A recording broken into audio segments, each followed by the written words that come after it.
अच्छा आपके तो दरअसल ही दुर्लभ। बड़ी कृपा आपकी, आज सुलभ हो गई बाबा। कैसे हो आप? बढ़िया बाबा, आशीर्वाद आपको। बाबा मैं भी आया हूँ। आज लालू भाई ये वो जन है इनकी जो पत्नी है वो बरसाने की सखी है।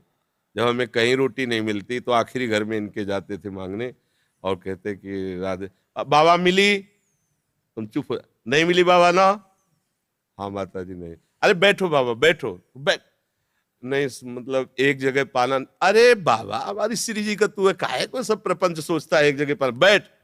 सालों प्राय मिलती ही नहीं थी शाम की रोटी, तो ये लिख है मतलब माँ जैसे प्यार करने या ब्रजवासियों का प्यार। मतलब अरे छोटे छोटे बच्चे ऐसा ये घेर लेते और बाबा ये प्रश्न, वो बाबा काशी की बात बताओ बाबा। मतलब ब्रजवासियों का जो प्रेम है ना वही भगवत प्रेम प्रदान करता है, ब्रजवासी कृपा। अब ये बालक था, इससे कहा लालू भैया यार मेरे सौभाग्य में तो नहीं आ रहा कि मैं वृंदावन वास करूं, तू बोल दे तो मुझे विश्वास है वृंदावन। बोले जा बाबा हो जाएगा वृंदावन। लालू को दे दियो वो होली की वो मैंने ललता ने भेजी है बाबा। अच्छा अच्छा प्रसादी बाबा चुंदरी बरसाने गई ना बाद होली वाले दिन, तो बाद में लाड लीजिएगी बाबा। बहुत बहुत उनकी ओढ़ी भई है महाराज जी, ओढ़ी भई है। श्री जी की चरण प्रसादी हो। जी जय बोल।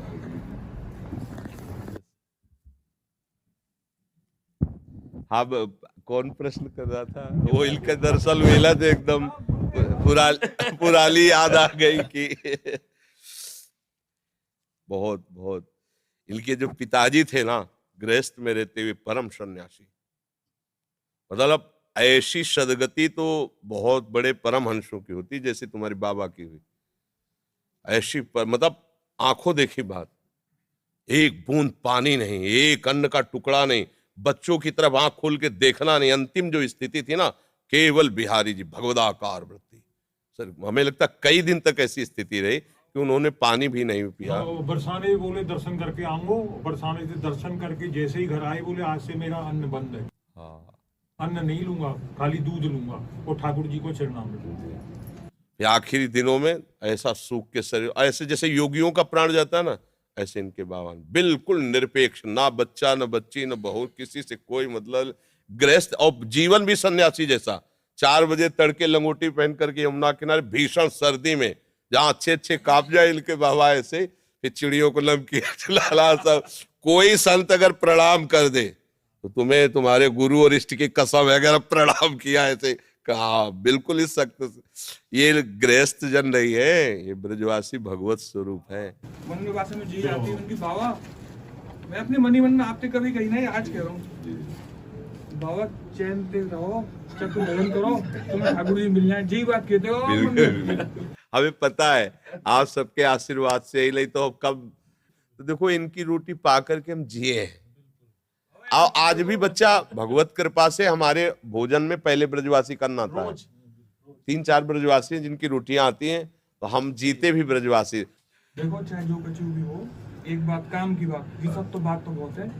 आप कोई दिन जब चिंतन में एकांत में बैठो तो एक बार बाबा श्री जी से ठाकुर जी से कह दियो कि तुम्हारा अधम बालक है, बाबा ध्यान रखियो। क्या ध्यान में रखना है उनको? बस ध्यान में जी रखियो बाबा कि हमारा जन्म व्यर्थ नहीं चला। वो तो पास है, वो तो व्यर्थ होला ही नहीं। ये तो पक्का आप समझो, जब आप खेलने खालने तो बड़े बड़े सिद्धों की चरण धूल पड़ी ता तुम्हारा जन्म हुआ है। इस बात को तो भूल जाओ, तुम इस बात को भूल जाओ कि कोई गति या दुर्गति, ये किसी साधन वाला क्षेत्र नहीं है। भजन भजन तो हुए ना, उसकी चिंता भी मत करो। काहू के बल भजल को काहू के आचार, और ब्यास भरोसे कुंवर के सोवत पाव पसार।